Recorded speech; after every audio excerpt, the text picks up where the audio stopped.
केंद्र सरकार की विभिन्न जन कल्याणकारी योजनाओं को लेकर केंद्रीय मंत्री अन्नपूर्णा देवी ने प्रेस कॉन्फ्रेंस कर विस्तार से जानकारी दी। उन्होंने कहा कि विकसित भारत के संकल्प को साकार करने की दिशा में केंद्र सरकार लगातार नई योजनाएं ला रही है ताकि गांव, गरीब, किसान, महिला और युवाओं का सर्वांगीण विकास हो सके। केंद्रीय मंत्री ने बताया कि विकसित भारत जयराम जी रोजगार योजना के तहत रोजगार के अवसरों को और मजबूत किया गया है। आप सभी को अंग्रेजी नववर्ष की शुभकामना के साथ एडवांस में इस बार के लोकसभा सत्र में बहुत ही महत्वपूर्ण कई बिल पास हुए और इसमें अगर बताएं तो प्रमुख रूप से, चूँकि जिस तरह से माननीय प्रधानमंत्री जी की सोच लगातार विकसित भारत 2047 के लक्ष्य को पाना है, आत्मनिर्भर भारत, और उसमें महिलाओं की भागीदारी, तो इस लोकसभा सत्र में कई महत्वपूर्ण विधेयक पर चर्चा हुई, बिल पास हुए, जिससे जो विकसित भारत का जो संकल्प है उस संकल्प को दिशा भी मिलेगी और आम जन के हित के लिए, आम जन के लिए जो बिल पास किए गए हैं उससे लोगों को काफ़ी फ़ायदा भी मिलेगा। और हमेशा प्रधानमंत्री जी ये सोचते हैं, कहा भी करते हैं, जो अंत्योदय लक्ष्य है कि जब तक अंतिम व्यक्ति तक विकास की किरण न पहुँचे तब तक हमें चलते चलना है, चरे बेती में आगे बढ़ना है। तो आज आप सभी जानते होंगे जो जीराम जी यानी भारत सरकार के माध्यम से विकसित भारत ग्रामीण आजीविका मिशन रोजगार गारंटी स्कीम का जो उसमें जो बिल पास हुआ है, तो कई विपक्ष के लोग तरह तरह की इसको लेके चर्चा और भ्रम फैलाने का काम करते हैं, लेकिन बहुत ही स्पष्टता के साथ हम आपको ये बताएंगे कि जो पहले जो कार्यक्रम मनरेगा का चलता था और अभी जो ये जीराम जी है, विकसित भारत जीराम जी, इसके तहत पहले 100 दिन का काम था, अब 125 दिन का काम इस विकसित भारत जीराम जी योजना के माध्यम से मजदूरों को मिलेगा, लोगों को मिलेगा। ये पहला है। दूसरा, जब किसान, चूँकि ये हमेशा मांग होती रही थी कि जब किसान का कार्य चलता है, जब खेत में काम चलता है, तो उस समय लोगों को उसमें लाभ मिल सके, तो उसके लिए 60 दिनों का जो कार्य दिवस है, यानी कि किसान के खेत में लोग काम कर सके, तो इसके लिए उससे भी किसानों को फ़ायदा मिले, उस हित में, उस दृष्टिकोण से भी इसमें किया गया है, प्रावधान किया गया है। इसके साथ साथ इस योजना में जो राष्ट्रीय के परिप्रेक्ष्य में जो कार्यक्रम चलाए जा रहे हैं, जो योजनाएं चलाई जा रही हैं, उस तरह से इस योजना जीराम जी योजना के माध्यम से कार्य होंगे। यानी कोई एक सीमित नहीं कि यही कार्य होना है। देश के राष्ट्रीय के लिए अगर उसमें सड़क निर्माण कराना ज़रूरी है या कोई इंफ्रास्ट्रक्चर होना ज़रूरी है, तो उस दिशा में भी इस पर कार्यक्रम चलेगा, कार्य होगा। उसके साथ साथ आम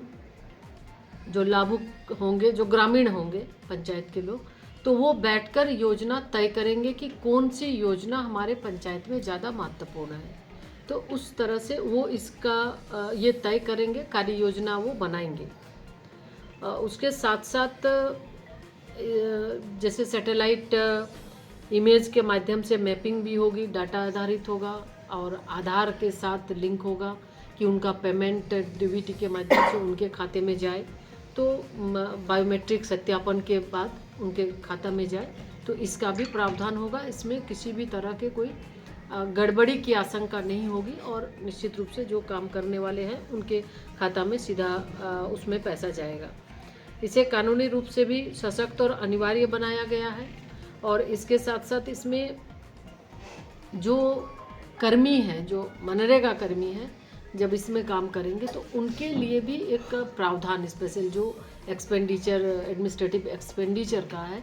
तो पहले 6% था मनरेगा में, लेकिन इसमें 9% रखा गया है, ताकि इसमें जो भी कर्मी हैं उनको समय पर पैसा भी उनको मिल सके, वेतन मिल सके और वो अच्छे से वो काम कर सके। और इसमें स्थिर आय से महिला निर्णय क्षमता में भी सीधा महिलाओं के नेतृत्व में जो कार्यक्रम है उसमें भी महिला सशक्तिकरण की दिशा में भी इसमें काफ़ी मजबूती मिलेगी। गांव का विकास होगा, सामूहिक रूप से गांव के लोग बैठकर उसमें तय कर सकेंगे कि कौन सी योजना हमें करनी है और किस तरह की योजनाएं हमें उसमें लानी है। तो इस तरह से इसमें सामूहिक रूप से, यानी कि जो सामूहिकता की बात करते हैं, तो रोजगार, अवसंरचना, आजीविका और समृद्धि सबको मिलाकर 125 दिन की योजना की गारंटी और योजना का जो चयन ग्रामीण के माध्यम से जो आवश्यकता होगी उसके अनुरूप योजना का चयन होगा। तो ये बहुत ही सोच समझ के साथ इस बिल को लाया गया ताकि आम लोगों को इसका फ़ायदा हो और राष्ट्रीय के परिप्रेक्ष्य में गांव का विकास हो, उन सबको फ़ायदा मिल सके। इसके साथ साथ इस बार लोकसभा में कई और विधेयक कानून, ये भी 2025 इसको भी पारित किया गया। शांति यानी न्यूक्लियर ऊर्जा को लेकर 2025 विधेयक भी पारित किए गए और इसके अलावे और कई ऐसे विधेयक जिसके माध्यम से कि कानून जो माननीय प्रधानमंत्री जी की सोच रही है कि जो पुराने यानी कि जो लेगेसी चली आ रही है आज़ादी के पहले का जो है, तो हम छोटे छोटे चीज़ों को कैसे हम सुधार के आम लोगों का ईज ऑफ लिविंग जो है उसका बढ़ सके कि आराम के आसानी से, जैसे आज जब डिजिटल से पेमेंट होने लगा तो लोगों को अब बैंक जाने की आवश्यकता ज़्यादा नहीं है, वो घर बैठे वो कर सकते हैं। तो इस तरह बहुत से ऐसे कानून थे जिनसे कि लोगों को दिक्कत होती थी, तो उसको हटा के उसको सरलीकृत किया गया ताकि आम आदमी के जीवन में सुधार हो सके और अच्छे से वो बेहतर ढंग से वो रह सके। और इसके साथ ही मुझे बताते हुए खुशी हो रही है कि जो सांसद खेल महोत्सव है, माननीय प्रधानमंत्री जी हमेशा सांसद खेल महोत्सव के माध्यम से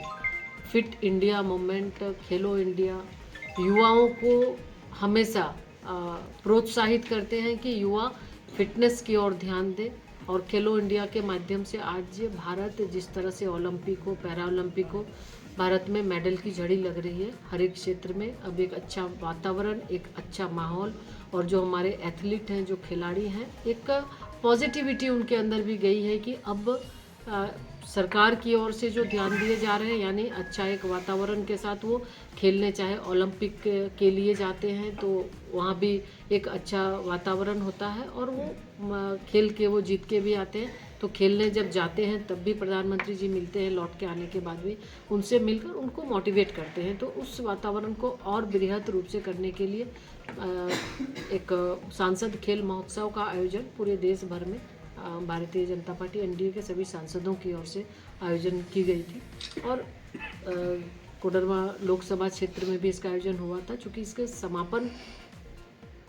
25 तारीख को विधिवत रूप से माननीय प्रधानमंत्री जी की ओर से हुआ है, लेकिन उस दिन 26 तारीख को एक कार्यक्रम, राष्ट्रीय बाल पुरस्कार कार्यक्रम होने की वजह से हम शामिल नहीं हो पाए। और ये हम खेल मंत्री जी से स्पेशली मैंने उनसे बात करके 4 तारीख का डेट हम तय किए हैं कि समापन समारोह उस दिन हो। 4 तारीख को जो हमारे खिलाड़ी अलग अलग क्षेत्र में खिलाड़ी भाग लिए, पूरे लोकसभा के अंदर लगभग 5000 से ज़्यादा खिलाड़ियों ने भाग लिया, चाहे वो फुटबॉल हो, वॉलीबॉल हो, चेस हो